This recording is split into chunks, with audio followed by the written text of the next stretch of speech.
This is an instance of I spent 2 hours playing while I was doing my makeup, and then I got to my hair and I was just like, nah.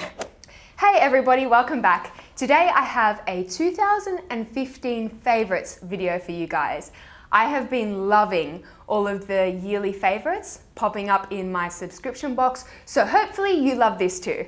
Some of these products I discovered in 2015 and some of them we date way back.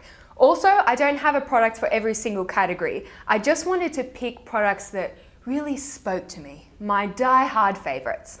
Let's start with some base products. 2015 really was the year of skin for me. I am skin obsessed. This is the Hourglass Veil Primer. It was only recently that I kind of started enjoying primers, and I think this one is my favorite. It's a very thin fluid, and I apply the tiniest amount just to the tip of my nose. I find that it helps my foundation last longer. It helps to eliminate the appearance of pores.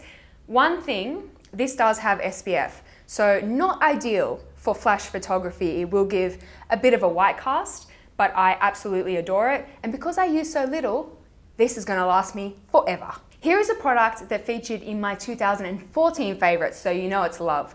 The Kogan Do Aqua Foundation. Nobody is surprised. I use this in countless tutorials this year. This is ideal for a dry skin type. I get a lot of questions. I have oily skin or combination skin. Can I use the Kogan Do Aqua?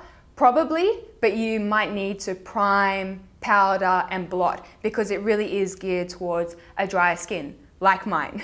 The shade 213 also happens to be the most perfect shade match that I've ever encountered in a foundation. It runs a bit olive, more of a cooler yellow, as opposed to a very golden yellow, in case you are a similar skin tone to me. For those of you who follow my Under Eye Concealer Smackdown series, here is the winner of the entire series, the Urban Decay Naked Skin Concealer. This is what I wanted the NARS Creamy Concealer to be. It's lightweight, it does set on the skin, and it doesn't migrate throughout the day. My only critique with this product is the shade range. I can't quite figure it out. Some of the shades lean a little bit ashy or a little bit grey. I use the shade light neutral, which isn't perfect. It can sometimes be a little bit light, but for this formula, ideal. More base, I told you it was the year of skin. This is the Rouge Bunny Rouge Highlight in Sea of Clouds. This stuff is the most intense highlight that I've ever encountered. If you love that uber beaming strobing look, you need this in your life. I have a white shade, but it does come in a few colorways. My only critique here, because no product is perfect, I find the product does set quite quickly, so sometimes my edges aren't as blended as I would like. In that case, I would typically dilute with a drop of foundation or even a drop of oil, just to give the product a little bit more slip. But for the impact, it definitely deserves a mention in my yearly favorites. I have a few powders that I like for everyday wear. The Rouge Bunny Rouge Diaphanous, the IT Cosmetics Bye Bye Pores. This powder favorite is specifically for flash photography. This is the Laura Mercier Translucent Powder. I find this to be so reliable when taking photos. I've never had a flashback or ghostly cast from this. So if you are looking for a powder for a wedding or a special occasion, highly recommend that. I'm pretty sure that I used this in a tutorial at some stage. This is the Australis AC On Tour Contour Palette. It's a mixture of matte, highlight, and contour shades. This shade here is my favorite contour from the palette. It's not super ashy, but it's ashy enough.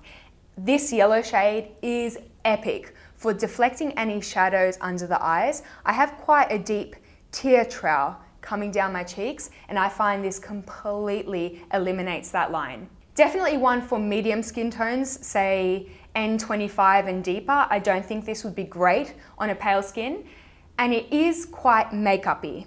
These shades do have coverage, which sometimes, you know, you have days where you want to be a bit makeup-y. Urban Decay Chill Makeup Setting Spray. You know this is a favorite because the spray bottle is so grubby and I seem to have lost the cap somewhere. For me, most setting sprays tend to operate in a similar way. They enhance the longevity of your makeup. I like this one in particular because it does leave a slightly dewy finish to the skin. Also fab if you have been perhaps a bit heavy-handed with the powders and you'd like something to settle it down a bit.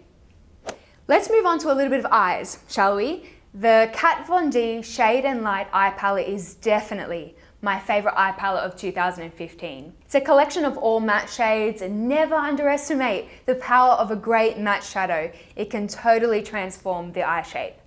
We have a selection of cooler shades, a selection of warmer shades. The shadows apply true to pan, they're pigmented, and they blend like a dream. I cannot fault this. Also, this shade here, I actually repurposed for my face. It is a fabulous taupe contouring shade if you have sort of light to medium skin. People often ask me, do you prefer the Kat Von D Shade and Light or the Vizart? I love them equally. Can't ask me to pick between my favorite children. The mascara that wowed me most this year, Sephora Outrageous Curl. This has a very unusual wand. It's sort of a short, stumpy plastic comb, which typically I don't love, but this is the mascara for drama. It really packs a punch and loads quite a lot of product onto the lashes. So sometimes I find if I'm not careful, it can get a little bit clumpy. I just keep around a clean spoolie and give it a quick comb between coats. I don't love it for the lower lashes, but for the top lashes, so much volume. Quick shout out to some of my favorite false lashes. Typically they come from House of Lashes. I like this brand because the styles are made of either synthetic or human hair, which is my personal preference. Some of my favorite styles, iconic, always sold out with good reason. They manage to be piecey and fluttery at the same time. Pixie Luxe, I love for wispy, soft, ethereal looks. Noir Fairy are quite dense at the base, so they do look quite black and great for really dramatic eyes. And Tigress, this style is perfect for that Marilyn Monroe sleepy eye effect. They've got a really strong winged shape. Honourable mention to the Glam by Manicare lashes. These are pretty widely available in Australia from Priceline. Love me a bit of Priceline. You wouldn't believe that these are all synthetic. They're so layered and so fluffy, and they're at a reasonable price point. Win, win, win. I have one brow favourite this year. It's the Surratt Brow Pomade. This is not a dip brow kind of pomade situation. It's essentially a brow gel. It does look white on the applicator, but it does dry clear. The best way that I can describe this, imagine a texturizing product for your hair, but for your brows. It makes it look as though you have so many brow hairs. And if you love, like I do, the textured, brushed up Vogue brow, this will change your brow game.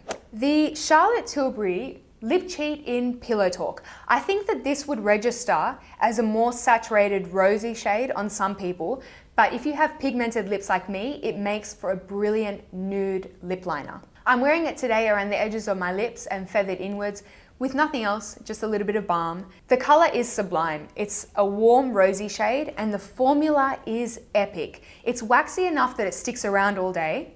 It's soft enough that you're not tugging on your lips. And then it doesn't do that weird thing that some lip liners do on me where they just crumble off. You know that really disgusting thing, or then they like kind of collect around the, Definitely something I would repurchase again and again. I have two skincare favorites. The first one you saw in my updated skincare routine, which I will have listed somewhere on the screen. This is the Sunday Riley Good Genes treatment. Essentially, it's a gel that you put on your face before you go to bed at night, and it exfoliates via a chemical means, just slowly eats away at the very top layer of your skin. I have tried dozens of chemical exfoliants in my time, from high-end to drugstore and everything in between, and this is definitely my favorite. It does what it needs to do. It exfoliates, it helps even the texture of my skin, minimize the appearance of pores, brighten the skin, prevent congestion, but it doesn't have any awkward downtime or peeling or redness. It is super expensive, but I ain't even mad. I'm not even mad at it because it just works so well. I've been going for about 8 months and I think I've finished half. My second skincare favorite is not terribly exciting, the Simple Micellar Cleansing Water. I prefer this to the Bioderma because this one genuinely has no smell. Sometimes Bioderma, I start getting whiffs of something, I can't put my finger on it. I prefer this to the Garnier one because the Garnier one sometimes foams on me, which a micellar water shouldn't do. So this is my perfect one. My final favorite is a wild card favorite. It's not a product, it's a concept. Acrylic nails. I never thought that I would be saying this, but acrylic nails have been an absolute game changer for me. Backstory. My natural nails, guys, are so terrible. I remember being 10 years old and my nails just flaking off in sheets. It's not my diet. I've tried every treatment under the sun. I think that's just the way that I'm made. So my natural nails will hold a nail polish for maybe 24 hours if I'm lucky. Nail polish, any regular nail polish on acrylic nails just doesn't chip. I could have this color on, it's just like an OPI shade for 2 weeks and it just doesn't chip. No longer am I scrambling to paint my nails before an event. They just always look nice. And that is such a blessing. Can you tell this was like an issue for me? I'm not an acrylic nail pusher, but if you really struggle with chipping nail polish, you can get them really short. I typically do. That, my friends, completes my 2015 favorites. I hope that you enjoyed this video. Definitely leave me a comment down below and tell me what your 2015 favorites were. I would love to know. You can enable me. Big thanks to you guys for being so awesome in 2015. If I could hug you all individually, I would do that. I hope you have a wonderful day and I will speak to you all very soon. Bye-bye.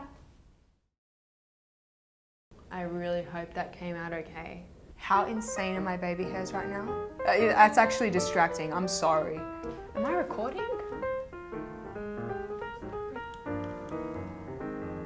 Yep. I'm recording. Okay.